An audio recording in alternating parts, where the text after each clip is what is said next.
Welcome to today's Medicare 360 show. I'm Jennifer Lee, your host today, agency owner, certified long-term care specialist, financial advisor, and insurance agent. So if you're listening today and you think penalties won't apply to me, I want you to stay right where you are because most of the seniors I meet who are paying penalties today once believed the exact same thing. So once again, welcome to Medicare 360, where we break down the Medicare in plain English so you could protect your health, your doctors, and your retirement income. Today we're talking about Medicare penalties, not to scare you, but to empower you. Because Medicare penalties are confusing, permanent, and often avoidable. And the worst part, most penalties happen not because someone ignored Medicare, but because they thought they were doing the right thing. By the end of today's show, you'll understand what triggers Medicare penalties, which penalties last for life, when penalties do not apply, and how to protect yourself or a loved one from costly mistakes. So the Part B penalty is the big one. When you do turn 65, you do get a scare on this because you're getting tons of calls, tons of mails, tons of emails, tons of texts, you name it, everyone's after you, right? So this is the biggest one. So let's just briefly cover what is Part B. Part B covers your doctor's visits, your outpatient care, your labs, MRIs, CAT scans, imaging, preventive services, and also surgeries. In 2026, the standard Part B premium is $202.90, right? And that is subject to income. And if you are making more than the threshold for single or joint, then you will be paying a surcharge, extra premium on your Medicare because it is a rolling 2 years. So in 2026, they will look at your income in 2024. And right on the dot, January 1st, they will bill you the higher premium rate if your adjusted gross income is higher. Some people say, well, that's not fair. I just got an inheritance or you sold your home. You can file an appeal with Social Security. I have not seen many of them get approved. The only one that I have seen get approved is when someone sells their home, but caveat becomes a widow, right? Because it's not a two income household earner. So that's the only one. And then sometimes you have to fight tooth and nail. One time we had to help senior apply for that appeal. And so we called in and they said, nope, nope, nope. Just because you sold your home in real estate doesn't mean that you get a waiver penalty exception, right? And so we also included that the person became a widow, and they're like, oh, okay, you should have just told us that. So that is one thing. Okay. So what triggers the Part B penalty? If you don't enroll in Part B when you're first eligible and you don't have qualifying coverage, Medicare does charge you a penalty. How is the penalty calculated? They do add 10% added to your Part B premium for every 12 months you delayed enrollment. And this penalty is the rest of your life, right? So let me say that again slowly. The Part B penalty is forever. Okay. So recently I met a gentleman who delayed Part B for 3 years because he thought his coverage was good enough. 3 years later, the 3% penalty for life does apply. So that's not 30% once.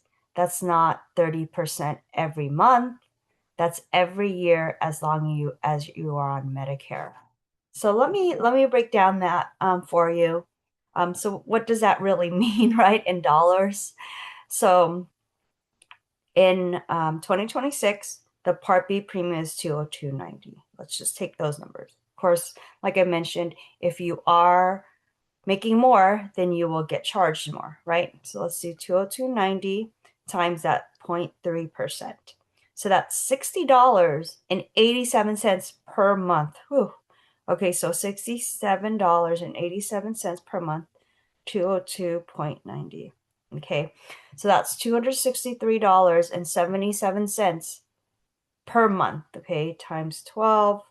So that's quite a lot, right? So 60.87 times 12, $730.44.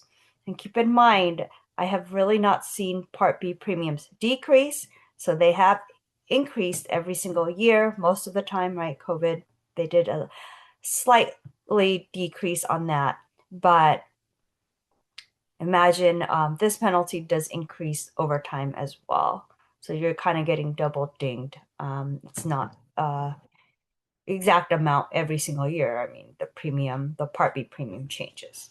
Okay, so another thing is when employer coverage is usually where most people do get burned. There's where penalties usually begin.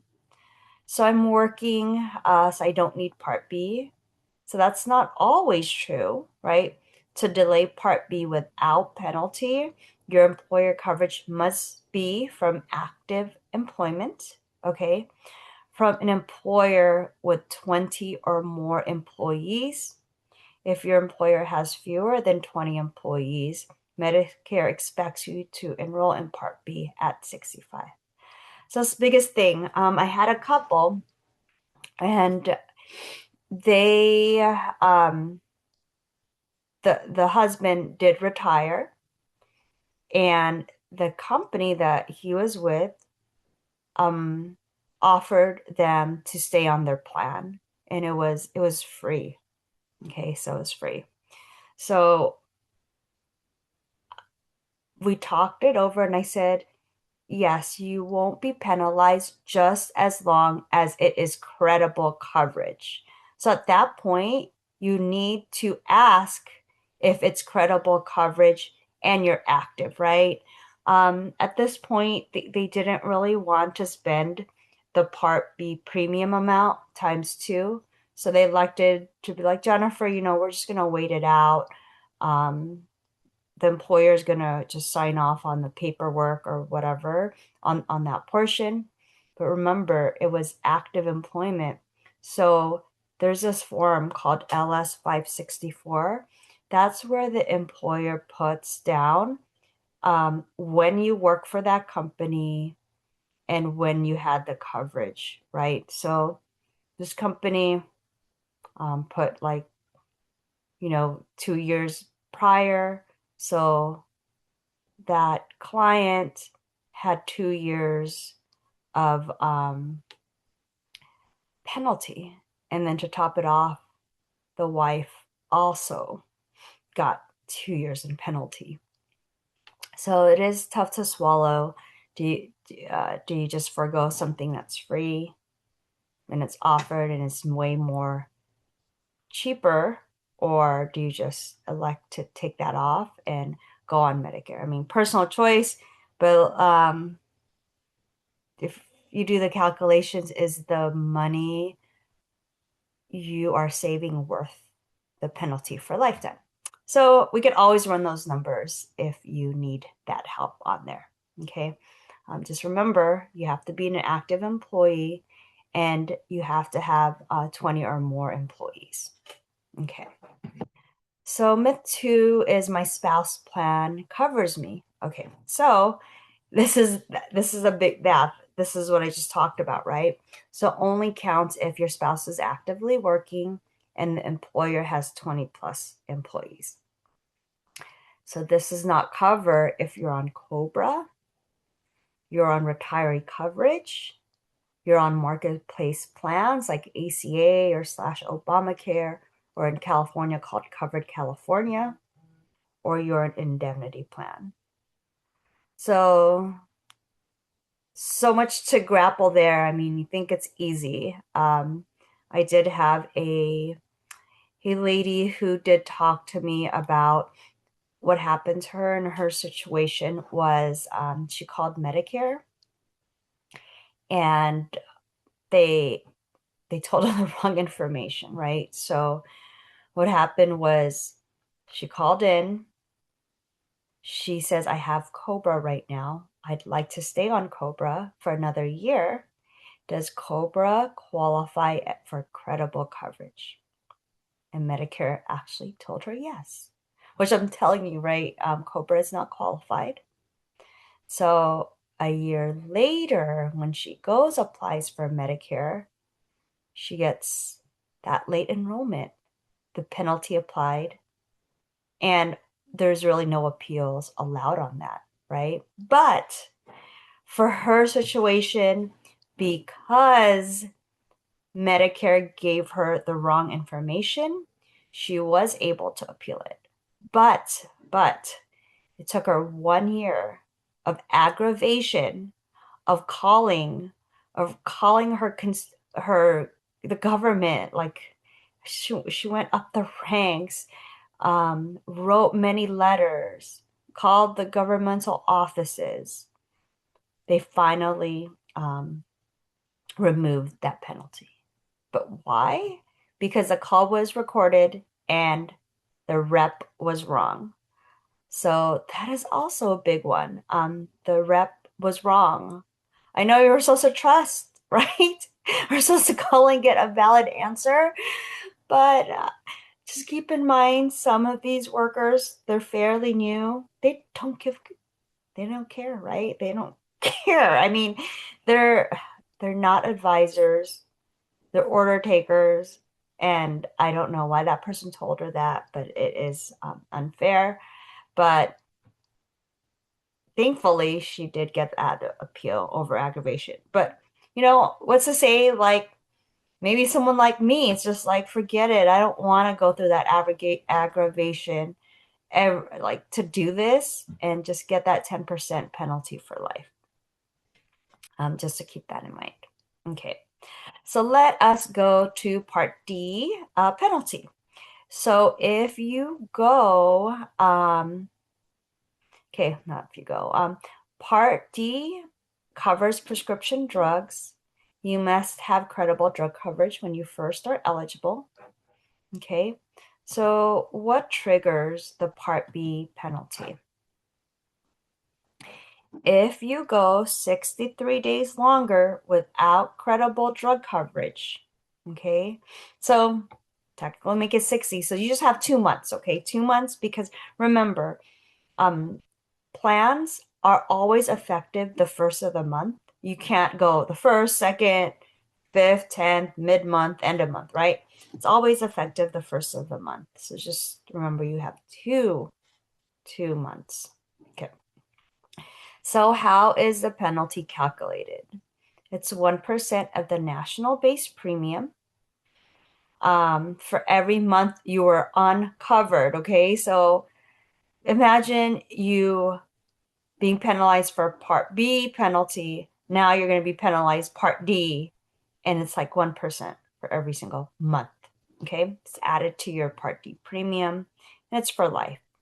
Even if you don't take medications today.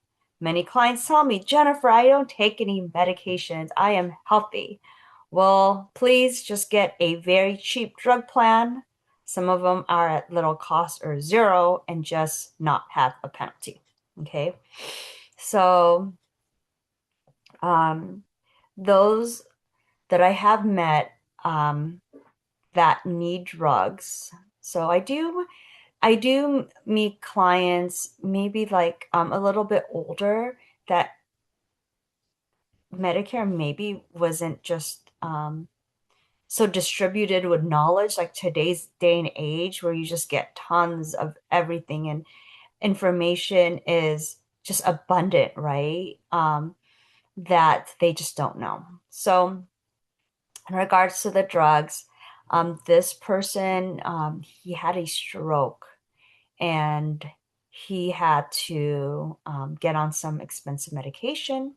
I did that calculation for him, And even though he did have to pay like 5 years of penalty, it was still worth getting because his drugs were going to be just so much more. Okay.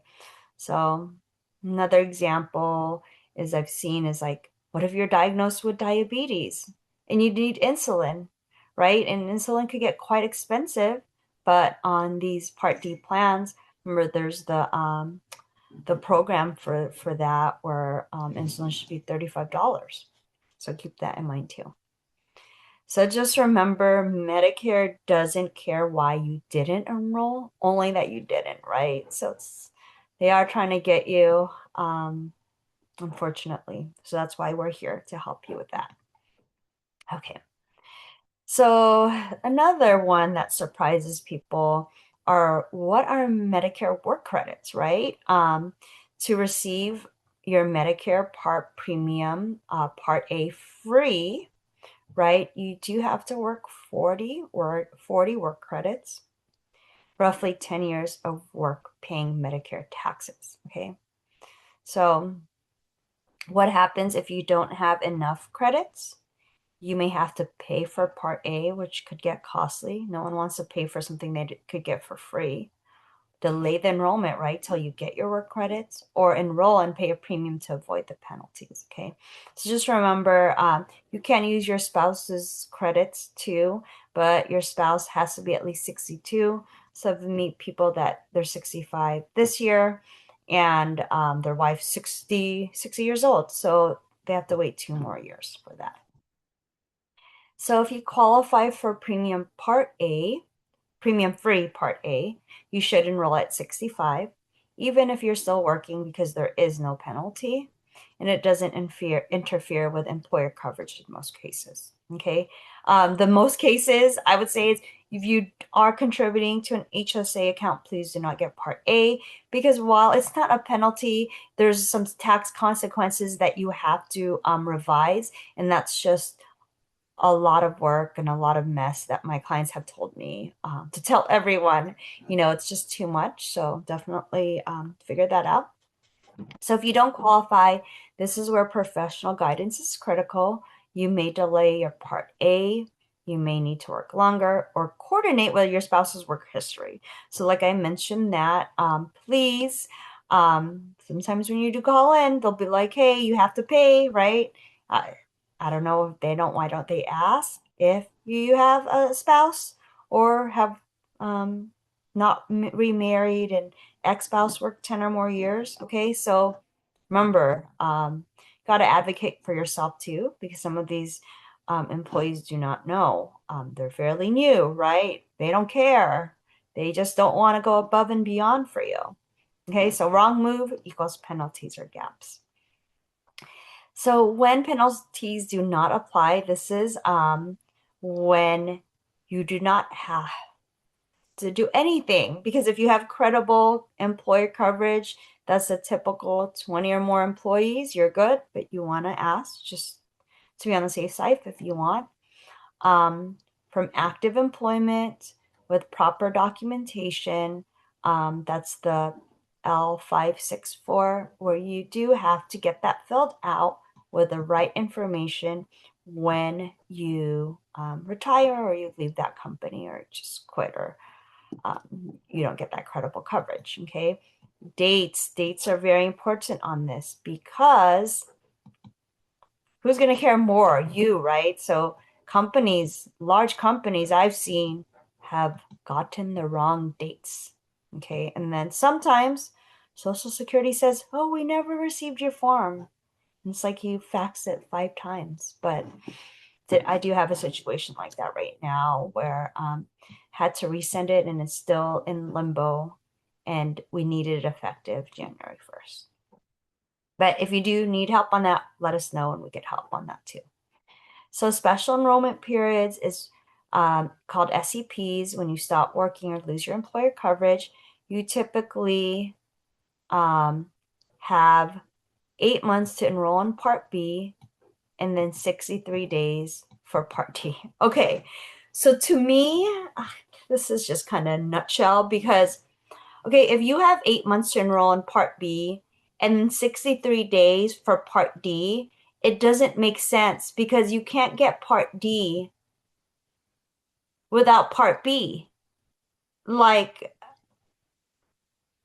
like I'm just mind boggled on that, right? So I would say it's 63 days, okay? Like 60 days, 2 months, because the 8 months, how's that going to apply? Because you need the Part D, and you're going to get penalized for that. Okay, that rant was over, but um, yeah, that one just kind of just mind boggles me. Okay, so appeals. Medicare penalties are very difficult to appeal. Most appeals fail because Medicare rules are rigid, documentation is missing, or advice came from the wrong source. Okay, so why penalties are increasing? Penalties are rising because more people are working past 65. More coverage option confuses seniors. More non-Medicare plans are being marketed. Less education is happening up front. And unfortunately, the system assumes you understand the rules even when you don't. Okay. So I would just say, just the recent annual enrollment period, I did have, I enrolled many clients that were, a little bit older, 80s, 90s, 100 actually. And these clients, have called me and like, why am I paying more for the plan when you told me it's at zero cost? So what I don't see on the system is if someone has a penalty, right? Because that's from Social Security. So more than likely, they either have a Part B penalty or a Part D penalty that they just forgot about or didn't even know because it's just been automatic for all these years. Okay, so more than likely, you see that it's because of a penalty or that IRMA, right? So we could definitely help call Social Security and figure out, or the insurance company see why there's that charge. But I mean, at this point, if you've been paying for 20, 30 years, there's just no way you're going to get that appeal, right? Okay. So Medicare penalties are not about being irresponsible, they're about being misinformed. If you or someone you love is turning 65, still working, recently retired, on COBRA, or unsure if your coverage is credible, please do not guess. At Medicare 360, we do review your work status, your employer size, your drug coverage, your enrollment timing, and penalty exposure, so you don't pay for a mistake for the rest of your life. I would say the biggest thing on this, everyone, is that everyone's situation is so unique, so different.